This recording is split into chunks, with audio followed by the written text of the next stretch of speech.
আল্লাহ তাআলা আমাদেরকে সুন্নাতের উপরে চলার তৌফিক দান করুন, আমিন। নবী করিম সাল্লাল্লাহু আলাইহি ওয়াসাল্লামের সুন্নাতের বাইরে কোনো কল্যাণ থাকতে পারে না। পৃথিবীর অনেক উন্নত দেশ আছে যারা মুসলমান না, কিন্তু অনেক সুন্নত তাদের মধ্যে আছে, তারা অনেক উন্নত হয়েছে, অনেক উন্নত হয়েছে। জাপানে আপনার টোকিওতে আমি কয়েকদিন থাকার সুযোগ হয়েছে, সেখানে দেখেছি আরো বিভিন্ন দেশে, সব দেশে আছে তা না, অনেক দেশে আছে, বিশেষ করে জাপানেরটা আমি দেখেছি যে বেশিরভাগ মহল্লাগুলোতে, শহরের যে মহল্লাগুলো সেগুলোতে এই সন্ধ্যার পরপরই আস্তে আস্তে আস্তে মানুষ সব ঘুমায় পড়ে, তারা ভোরে উঠে হাঁটাহাঁটি করে, তারা তার মুসলমান না, ফজর নাই তাদের, হাঁটাহাঁটি করে।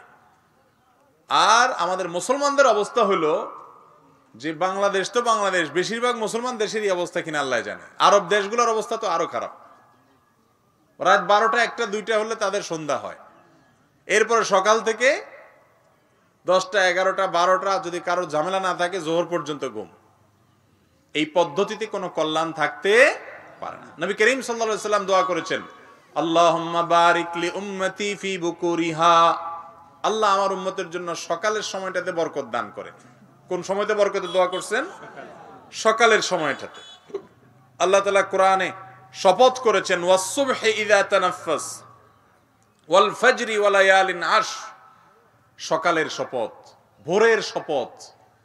এই সময়গুলোর কত মূল্য আল্লাহর কাছে আছে যে আল্লাহ তাআলা এই সময়গুলোর নামে শপথ করে আমাদেরকে বুঝিয়েছেন যে এগুলোর গুরুত্ব আল্লাহর কাছে অনেক বেশি। প্রিয় নবী সাল্লাল্লাহু আলাইহি সাল্লাম এই সময়ের নাম ধরে শপথ করে বলেছে, এই সময়ের নাম ধরে দোয়া করে বলেছেন, আল্লাহ এই সময়টাতে আমার উম্মতকে আপনি বরকত দিয়েন, কল্যাণ দিয়েন। বরকত দেয়া মানে কি দেওয়া? কল্যাণ দেওয়া। এখন আমরা ওই টাইমে যদি ঘুমায় থাকি তাহলে ঘুমের ভিতর বরকত হবে। জিন্দেগিতে দেখবেন যে অনেক ঘুমাইতে পারছেন, বিরাট বড় আপনার ঘুমের ফিরিস্তি জীবনে। বরকত হবে কিসে? ঘুমে। অর্থাৎ বরকত থেকে আমরা মাহরুম থাকব। সকালে ভোরে উঠে কাজ করতে হবে আর রাতে তাড়াতাড়ি শুয়ে যেতে হবে, দেখবেন কি পরিমাণ বরকত থাকে জীবনে। আল্লাহ তাআলা আমাদেরকে আমলের তৌফিক দান করুন। এখন আমাদের সিস্টেমটা এমন হয়ে গেছে, অফিসে আলাদা শুরু হয় 9টায় 10টায়, তো 9টা থেকে নিয়ে একেবারে 5টা 6টা পর্যন্ত অফিস চলে। আয়শা খাওয়া দাওয়া, চা চক্র, এশা মাগরিব সালাত আদায় করে শুইতে শুইতে ঠিকই 10টা 11টা 12টা। তো 10টা 11টা 12টা পর শুইলে তো আর ঘুম পুরা হয় না, এবার সকালে ঠিকই কি করা লাগে? ঘুম যাওয়া লাগে। আবার একটা নবীজির সুন্নাত দুনিয়া থেকে মুর্দা হয়ে গেছে, মুর্দা হয়ে গেছে একেবারে নাই, সেটা হলো কাইলুলা। কি সুন্নাত ভাই? কাইলুলা। নাম শুনছেন? অল্প সংখ্যক মানুষ নাম শুনছেন, কিন্তু আমল কারোরই ইল্লা মার রাহিমা রাব্বি, হাতে গোনা 2-4 জন করেন কিনা জানা। মাদ্রাসাগুলোতে পর্যন্ত নেই। হেফজ মাদ্রাসাগুলোর যে লাইফস্টাইল, আমি অনেক হেফজখানাতে বলেছি ওস্তাদদেরকে যে আপনারা একটু সুন্নাতটা যদি আপনারা জিন্দা না করেন দুনিয়াতে কে করবে? কাইলুলা হলো দুপুরে একটু রেস্ট করা, একটু আরাম করা। আপনি জোহর পড়লেন, খাওয়া দাওয়া করলেন, একটু আরাম করলেন, সেটা 10 মিনিটের জন্য হোক। এটা কত গুরুত্বপূর্ণ সুন্নাত, নবী সাল্লাল্লাহু আলাইহি ওয়াসাল্লাম ভাষাটা শুনেন। তিনি বলেছেন, কিলু ফাইন্নাশ শাইতানা লা ইয়াকিল, তোমরা কাইলুলা করো, কারণ মিস্টার শয়তান সে কাইলুলা করে না। এই টাইমটাতে কাইলুলা করা, একটু শোয়াটা সুন্নাত, কিন্তু এই সুন্নাত আমাদের মধ্যে এখন নাই। দেখেন একটা সুন্নাত ছাড়ার কারণে কতগুলো সুন্নাত চলে যাচ্ছে। দেখেন রাত্রে যদি আপনি তাড়াতাড়ি শোন, রাতে ঘুম পুরো যাবে, সকালে ঘুম আর আসবে না, কাজ শুরু করবেন ফজরের পর থেকে। ফজরের পর থেকে জোর পর্যন্ত কাজ করলে দেখবেন অনেক বরকত হয়ে গেছে।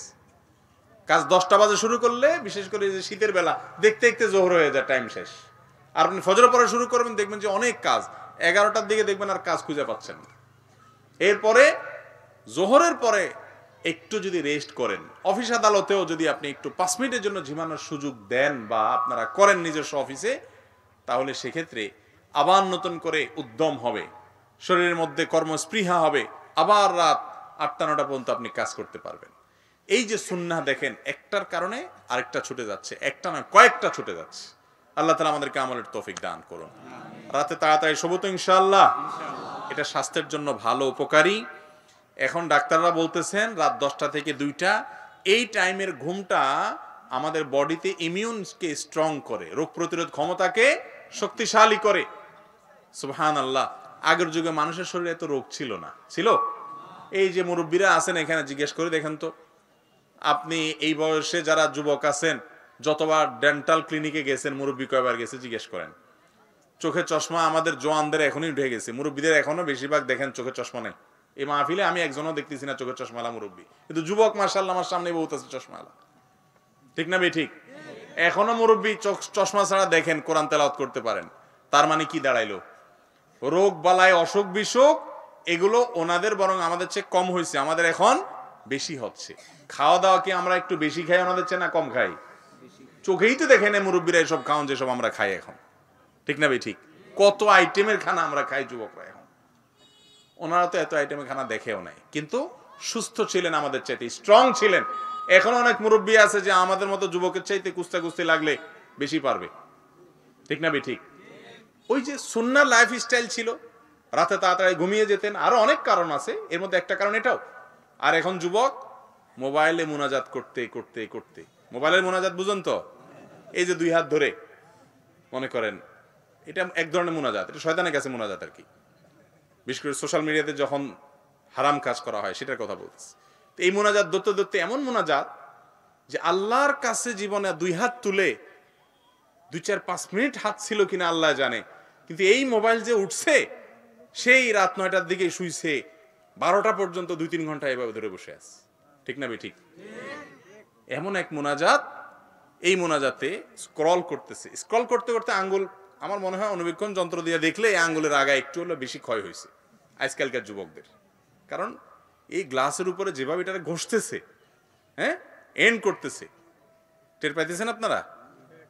আল্লাহু আকবার। এইগুলা করতে করতে করতে করতে দেখেন অন্য কোনো সময় মোবাইল টিপে এত মজা নেই, রাত্রে মোবাইল টিপে যত মজা। কারণ আপনি মোবাইলের আলো যখন চোখে পড়বে, অনেক বেশি সময় যখন মোবাইল আলোর দিকে তাকাবেন, এরপর ঘুমের মুডই নষ্ট হয়ে যাবে। এরপরের 12টা 1টা 2টা বাজেও মোবাইল যদি রাখেন, আপনি আর ঘুম আসবে না, ছটপট করবেন। আর যদি আগে থেকে মোবাইলটা 3 তালাক দিয়ে রেখে দিতে পারেন এবং এসা পড়ে মোবাইল টোবাইল না হাতে আর সোজা রাতের আমলগুলো পড়ে শুয়ে যেতে পারেন, ইনশাআল্লাহ দেখবেন শোয়ার সাথে সাথে ঘুম আসছে। দুনিয়াও লাভ, আখিরাতেও লাভ। আমল করার চেষ্টা করা যাবে তো ইনশাআল্লাহ? একটা কঠিন এবং তিতা আমলের কথা বললাম, যে আমলটার কথা বললাম এটা একটু কঠিন এবং তিতা, কিন্তু যদি আমরা চেষ্টা করি আমল করার, আল্লাহ তাআলা আমাদেরকে অনেক বেশি বারাকা দিবেন। আল্লাহ তাআলা তৌফিক দান করুন, বলুন আমিন। মোহতারাম হাজরিন, আজকের এই গুরুত্বপূর্ণ মাহফিল আপনারা যে অ্যারেঞ্জ করেছেন, আমি সত্যি অভিভূত যে একটা মাহফিলে দিনের বেলায় আয়োজন করে সন্ধ্যার মধ্যে সেটা শেষ করা যায়, এরকম মাহফিল বাংলাদেশে গুনলে আমার মনে হয় আপনাদের এটা ছাড়া 8-10টা হয় কিনা কি জানি, অনেক অল্প, হয়তো সব মিলে কয়েকটা মাহফিল হয়তো বা হবে। তো এই ধরনের সুন্নাহ সম্মত লাইফস্টাইল, এখন যদি মাহফিল মাগরিবের আগে শেষ করে এরপরে যাই আপনি মাগরিব পড়ে এশা পড়ে ওই যে মোবাইলের মুনাজাতে বসেন, তাইলে আরে আগে শেষ করে লাভ কি? তার চাইতে মাহফিলই ভালো ছিল, বুঝেন নাই? তাহলে রাতে তাড়াতাড়ি শোবো তো ইনশাআল্লাহ। যুবকরা নিয়াত করতে পারেন যে ফেসবুক, ইউটিউব এই সমস্ত টিপাটিপি স্ক্রল, এগুলো দেখেন ইবলিস এমন একটা যন্ত্র দিছে, মানে আইডিয়া দিছে যে আপনি এন্ড নাই কোনো। এই যে ফেসবুক, ইউটিউব স্ক্রল করেন, কোনো শেষ আছে?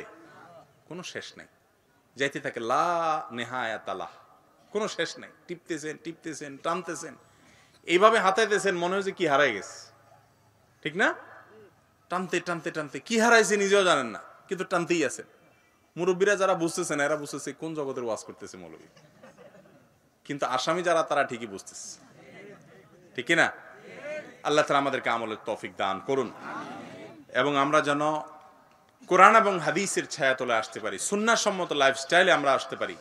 সব ক্ষেত্রে আপনি সুন্নাহ যখন মানবেন, দেখেন এখন ডাক্তাররা বলেন যে ভরপেট খাওয়া স্বাস্থ্যের জন্য ভালো না, এবং বেশি বেশি খাওয়া স্বাস্থ্যের জন্য ভালো না, কম কম খাইতে হয়।